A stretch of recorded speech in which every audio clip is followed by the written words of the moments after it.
All right, lots to get into today. Glad you're with us. Jake Sirkus podcast, February 1st. Happy February, shortest month of the year. Conference championship recap. Bengals Chiefs. What a game that was.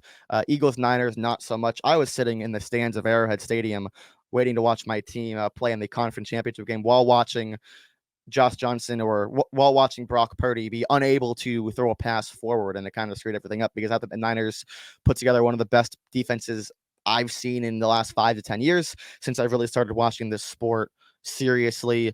The Eagles are stacked everywhere. We're going to talk about the NFC in a little bit, but let's start with the AFC. Bengals Chiefs. Final score 23-20. Really, really good game. Chiefs go on top. Probably the better team in a lot of different ways. Once the Bengals offensive lineman went down, and a lot of people didn't know this, but they were without their left tackle, and right guard. Obviously not an excuse, but the fact of the matter is this: the Bengals are not the same team with that offensive line. It's why, or without the offensive line that they put together for the most part of this regular season and heading into the playoffs, they really all got injured at the same time and the wrong time. And the Bengals were not the same team. That's just how it goes. It's not an excuse. They're just not the same team they were during the regular season. Kind of masked it in Buffalo because of the snow. It's really hard to pass rush in the snow. So the offensive line with three backups looked a lot better than they should have and a lot better than they actually were. And hey, here's Chris Jones. Here's Frank Clark. Here's some really good pass rushers in grass and not the snow. And that really showed up. So it's not an excuse. We're going to talk about the refs and why I think it's bullshit to blame the refs. I've never been a fan of that. I've never played that game, and neither should you. But it really was a great game from the very start. The Bengals did what they always do, what they've done all year, and that's hold teams, even really good teams, to field goals in the red zone. I don't remember who it was. Oh, it was Tony. He dropped the pass in the end zone. What a throw from Mahomes. That was the first drive, settled for a field goal.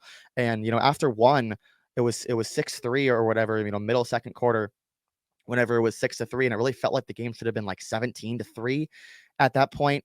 Bengals, a couple missed red zone opportunities. They settled for a field goal too. And then the offense just started to click. Really, Mahomes started to try to run, wasn't able to. And then, Burrow, he started hitting on some deep balls to Higgins. And then, they're really good at the go ball. That's what they do. And it really was a fun game to watch. It was a fun game to be at. And then, yeah, really bad officiating game. Let's talk about that. My one takeaway is this. Well, I have a couple takeaways, but my one takeaway is this. There's way too much on the refs. Like, let's leave the refs out of it. Everybody tries to be a ref expert, and if you ask them, they are. That's kind of how we feel involved. We feel like we can point out the things that are wrong, and for some people, that's what makes watching football fun. And I don't get that. I don't enjoy that. I've never enjoyed it. I've never been a blame the refs guy. I learned better very early, and to me, being more like that instead of hating every official every game, it kind of ruins it, and it's not fun, at least to me. But people never want to blame the refs, and that's relative to life. Nothing is ever your fault. It's always someone else's fault. But let's keep it football. Punishment is inconsistent in all facets of life. Things happen. Mistakes will be made. And yeah, to lose a game of that magnitude like that sucks.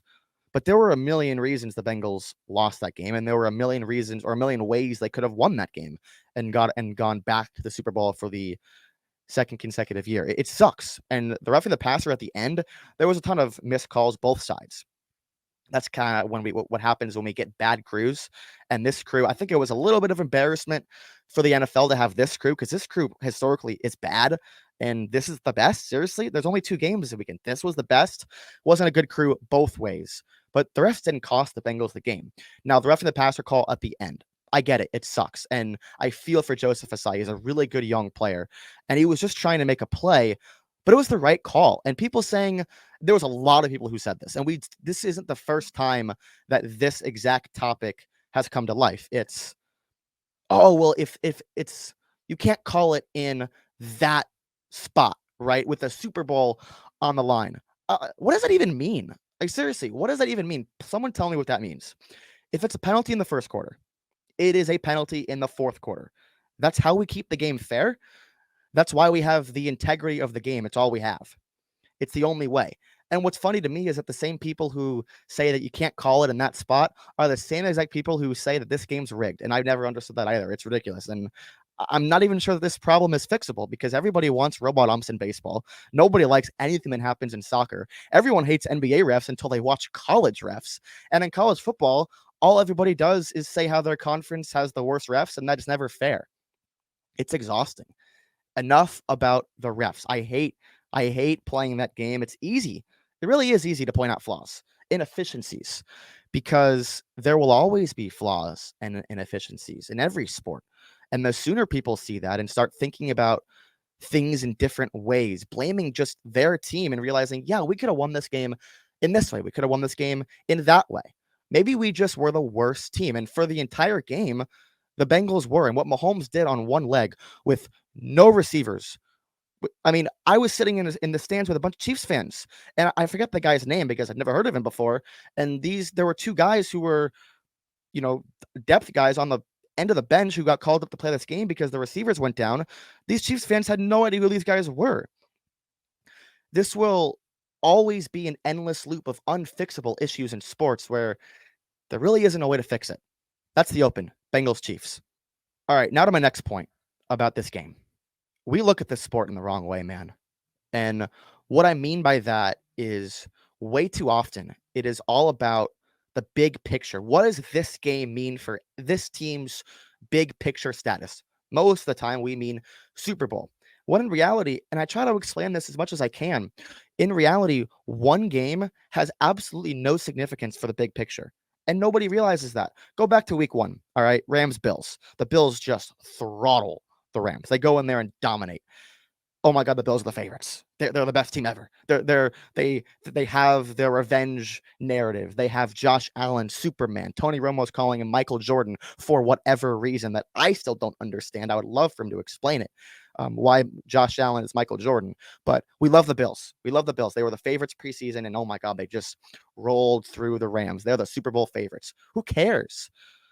I've always said this, and I stand by it, and I will stand by it every year, as I say it every year around Thanksgiving. Nothing matters until Thanksgiving. That's when we know who is good. You cannot take 8 weeks, 9 weeks of football and say, this team is clearly better than that team. These are the teams that can win the Super Bowl. Post-Thanksgiving, when teams start to become injury-riddled, when teams start to lose players, post-trading deadline, is when we really start to find out who these teams are. Because a lot of these teams have new coordinators, especially the good ones, who it's an endless loop of new coordinator after new coordinator because they keep getting poached. A lot of these teams are having new coordinators, a lot of new players in and out. And it takes a while to gel. Some guys have players coming back from injuries, and it really takes about 12 to 13 weeks to really figure it out. And this year was perfect because we love the parity in this sport, which is funny because for the second year in a row, we had the Chiefs, the Bengals, and the Niners in the Final Four. But the 4 best teams in the league were the Chiefs, the Bengals, the Eagles, and the Niners. In whatever order you want, who cares? Not even worth arguing. I think the Chiefs and the Eagles are probably the 2 best teams in the league, and that's our Super Bowl matchup. But we look at the sport the wrong way, and it's completely unfair to everybody involved. Patrick Mahomes is better than Joe Burrow, guys. And the sooner we erase, now I've erased all national media from my day. I don't do that anymore. Really, the only national new sports videos I see are whatever comes across my Twitter. And I think it's important, and something that I'm going to do in the future is no Twitter on game days, because again, everybody's a ref expert. Everybody's a scheme expert. Everybody wants to do all these different things, and it's exhausting. It's draining. But Patrick Mahomes is better than Joe Burrow. And Patrick Mahomes is better than Deshaun Watson in 2020. And Patrick Mahomes is better than Josh Allen last year. It's just, he's gone through this gauntlet of national media and fans trying so hard to bring someone to his level. And in reality, there never will be someone of his level because he's the best to ever do it. He's the most talented to ever do it. And in 15 years' time, very well might go down as not only the greatest quarterback ever, but the best, with respect to Tom Brady, because he clearly is the greatest. And he has that resume. And, this time of year, it's funny because we go through these Super Bowl trends and it's just all Tom Brady, all the records, all the different games. It's just all Tom Brady. So this time of year, it's funny to get into that. But Mahomes is the best quarterback I've ever seen. He's the best quarterback you've ever seen. And the sooner you realize it, the sooner we can stop being so unfair to these athletes. It's unfair to Burrow. saying that he's as good as Mahomes. It's super unfair, and that's not what happened on Sunday. I think Joe Burrow played a pretty good game. I think Mahomes played a good game. At times, they both struggled. I think one of Burrow's interceptions wasn't his fault. But I think they both played well, but it's super unfair to Burrow. And now Joe Burrow doesn't care. He doesn't listen to anybody, and he's the perfect quarterback you want in terms of, limiting ego, in terms of attitude. Very monotone guy, quiet, but confident, not cocky. And we always talk about Burrow, and that's why he's so great. But Joe Burrow's special. But Patrick Mahomes is in a different tier. Now, Josh Allen and Joe Burrow are awesome. They're special. They're aliens. They're really, really good at what they do. And this new wave of fresh young quarterbacks in the NFL, they're all in the AFC, and they're all great. Herbert's great. Lawrence is great, but nobody's Mahomes. And it's really funny because, you walk into a production meeting for ESPN and you say, well, I think Joe Burrow is better than Patrick Mahomes. Boom, A block. We're going to get some BAMs, we're going to get some B-roll, and we're going to make it interesting. And we're going to make people clip it. We're going to make people watch it and listen to it and absorb and experience this content, even though it's all bullshit. Patrick Mahomes is better than Joe Burrow. Again, that's not what happened on Sunday, but that's the reality that we're living in. And I don't think anybody's going to ever reach his level. He's about to win his second MVP. He's made his third Super Bowl in 4 years. It's ridiculous. He's out of this world. And I hate picking against him because it's so hard. Like, how do you pick against this guy? He was on one leg. Bengals had every chance to win that game, and they didn't. And the fact of the matter is, even after that weird fumble that Mahomes had, they still had a 65-ish% chance to win the game. And there was never really even a doubt. Like, I think the only time I was confident in the Bengals to win was after that Hurst catch in the fourth on 3rd and 1,000,000. And then the Bengals went 3 and out after that, and they punted and never saw the ball again.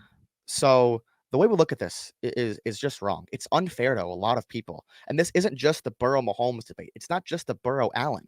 Isn't it weird that the last 3 years there's been a different quarterback that we've said is as good or better than Mahomes, and all 3 years, anyone who's ever said that looks foolish, like completely looked like an ostrich, looked like an idiot. And it's quite ridiculous trying to put these quarterbacks on Mahomes' level, because it's never going to be that way. It has never been that way, and it's never going to. So the Chiefs, I think, are the best team in the league. And with Mahomes at full strength, I think they're going to win the Super Bowl. I mean, I'm not going to pick against Mahomes. That's just, we'll get into that next week, but because we got a whole another game to talk about. But it's really unfair. It's really, really unfair to Mahomes for sure, but to Joe Burrow too, to Josh Allen. And I know the Mahomes-Allen thing was more so last year, but middle of this year, and then Joe Burrow beats Josh Allen, and here are the overreactions. Production meeting. Well, I think Joe Burrow or Josh Allen's not in this tier, and I think Joe Burrow is better than Mahomes. Boom, A block. That's our kicker, and we're going to get millions and millions of views. And, you really think that? Well, there you go. Say why, and you're going to look like a fool. And that's how it goes. And it's ridiculous. And I think it's really unfair to a lot of players that we do this to. It's not just Burrow Mahomes. It's not just Burrow Allen. It's the entire league. And when we do all these rankings, and who cares? Like, the 4 best teams in the league this year were the final 4 teams. And any one of those 4 teams, even the Bills and the Cowboys, any one of those 6 teams could win the Super Bowl. And that brings me to my next point.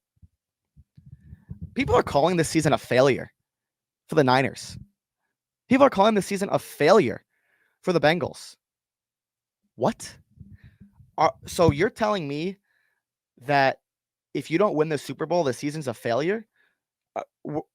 That is, unbelievable. We've turned sports into win the championship or your season was a failure. Like, you guys don't even like sports, I feel like. You telling me that only one team every year can be proud of their season, or one team can say, yeah, we were successful. That's not how any sport works. We talk about baseball and how teams are different in August than they are in October, and kind of ruins it for everybody, because there's millions of different ways we can look at baseball. But the Jags failed. Did they really? Did the Giants fail? Did the Bengals fail? Even I think the Bills kind of failed because everybody's crowned them Super Bowl champions in August, and it was stupid, and everybody looked really stupid last week when that wasn't the case. And even when the Bills were going through their roadblocks, people still were banging the table about how good this team is and how they're unbelievable, even though they haven't won shit with Josh Allen. They haven't won shit. I mean, Joe Burrow already has more playoff wins than Josh Allen. That's saying something.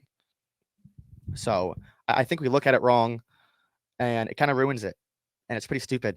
And we need to look ourselves in the mirror and really evaluate kind of what's happening on the field, and maybe just for maybe one game, we just watch and evaluate, and not look at big picture, and not just take unbelievable overreactions to every little thing that happens.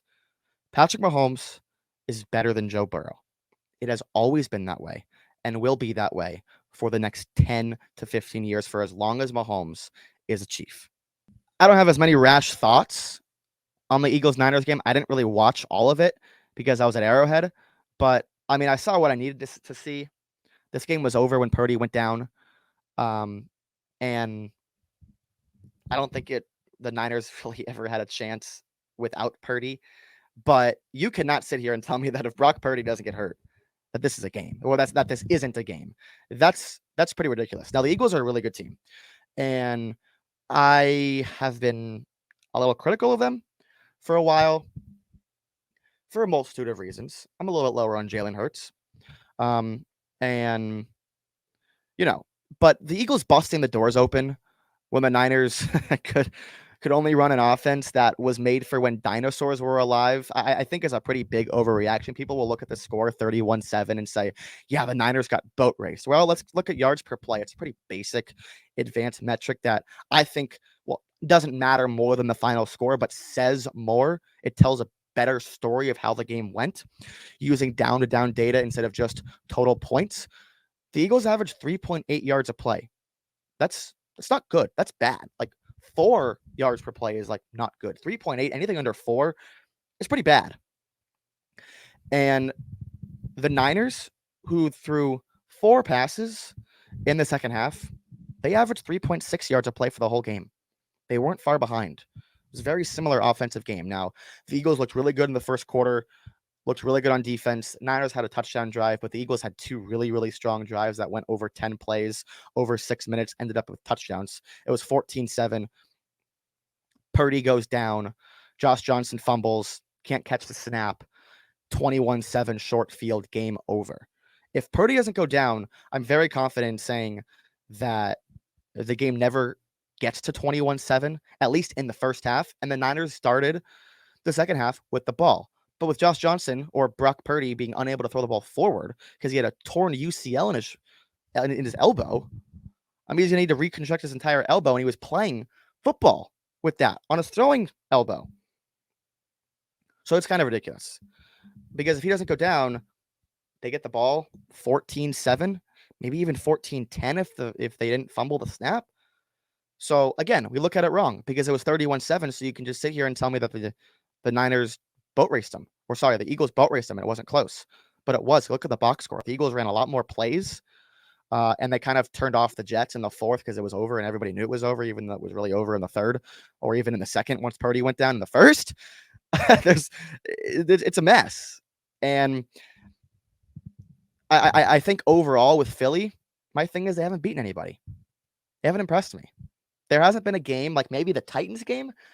And I think it's not rash to say that last 5 years, they had the easiest path to the Super Bowl. Now, that's not downplaying anything. Like, you play who's on your schedule. That's what I love most about the NFL. I love it. Winning is hard because winning is very challenging. It's very difficult to win in this league. And any coach ever will say that. It's very hard to win in this league. And I'm very, winning is hard. That's my thing. But I think when you look at it in the way it's hypothetical, but evaluating actually what has happened, they went through, or it's not hypothetical, but the Giants, Daniel Jones, and the Niners, who are really good, and the defense played really well, better than you would think because they held Philly to 3.8 yards a play. But the Giants and Brock Purdy were the Niners who couldn't throw a forward pass for an entire half. That's how they got to the Super Bowl. I don't really care about the 18 games before that because it's whatever. I mean, it's you play who's on the schedule, but the Vikings kind of fucked everything up by losing because if the Vikings had won like they should have, the Eagles would have played the Cowboys for like the first real time all year. That's another break the Eagles got because the first time they played Dallas, they played like shit, or the Eagles played like shit, and it was against Cooper Rush, and they got the beneficiary of 3 short fields turning into touchdowns in that game. Also averaged less than 4 yards of play in that game too. And then the next time they played Dallas, they gave up a 40 bomb. This defense that I think was healthy. Maybe the couple injuries, but Dallas defense wasn't healthy. And no, Gardner Minshew had a great game, but is that game really that much different if Jalen Hurts plays? I don't know, maybe. So the path I think is dumb for Philly. And to sit here and say that Philly, they had the dream season. No, they just had the dream road. And kudos to them for going through it and without really any hiccups. They had that weird Commanders game that they lost and had no business losing. They got really unlucky. That was a bullshit call, but again, let's not play the refs game. We don't need to do that. But that was a weird game. But other than that, they played with a backup quarterback for the last 3 weeks and still got the 1 seed and was never really even close. Even though it came down to week 18, it never really was close. So I don't know. But my one thing here is that the Eagles and Niners were the 2 best teams in the NFC. And if you tell me any different, you're wrong. And both these teams, and I'll be fair here, both these teams got the beneficiary of a poverty NFC. I mean, let's go down the line. The Vikings were the 3 seed. That's ridiculous. We let an 8-9 team in. The Seahawks made the playoffs. The Cowboys were really broken. I think Dallas was really good this year, but again, it was one of those things where they were a different team in October than they were in January, which is really important because of injuries and just inconsistent play, and their head coach is Mike McCarthy. But we let an 8-9 team in that hosted a playoff game. The Seahawks got in. The Giants were by far, not only one of the least talented teams in the playoff field, or the least talented team in the playoff field, but I think the Giants were one of like the bottom 7 teams in terms of talent on the roster. And, great coaching job by Brian Daboll. Should win Coach of the Year running away, but maybe Sirianni will win it. I don't know. But one of those 2 guys should win it. Those would be my top 2. But it was a weak NFC, and even going down the line of the other teams that missed out, I mean, an 8-9 Packers team missed out, a 9-8 Lions team that had the worst defense of all time through the first 2 months.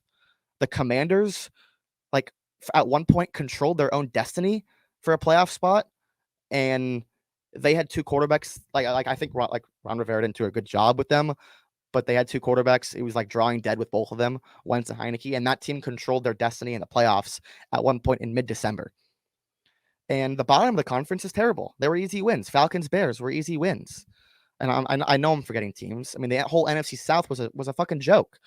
So both those teams, the Niners and the Eagles, really benefited from that. I don't think either team, like I said this before the game, that whoever wins that game, no matter in what way, it would be by far, not even close, the best win either team has had all year. And that's just how it goes. I mean, it's the NFC title game. It's a good win no matter what. But even the Eagles beating the Niners, who were unable to throw the ball, that's still their best win all year.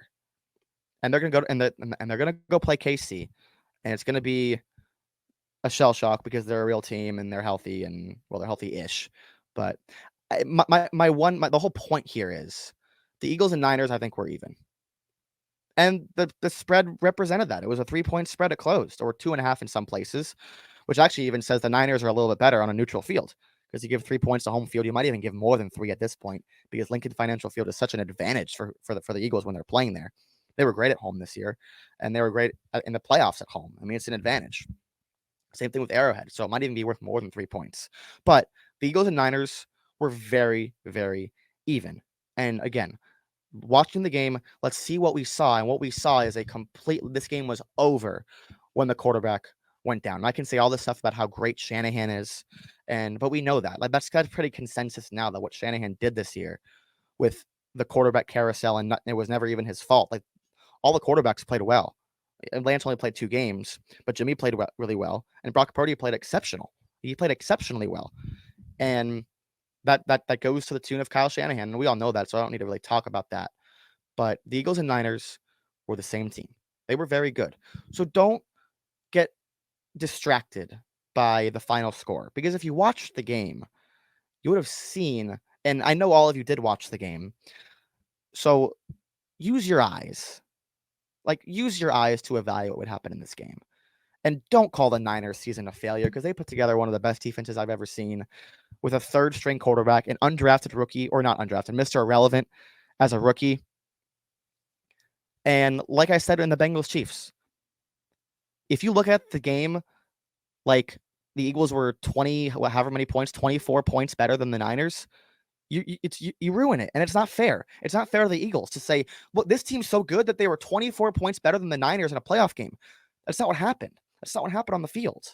That's what happened in the box score. But if you want to just box score review, you might as well just call the Bills the champions, because they were the wire to wire number one team in DVOA.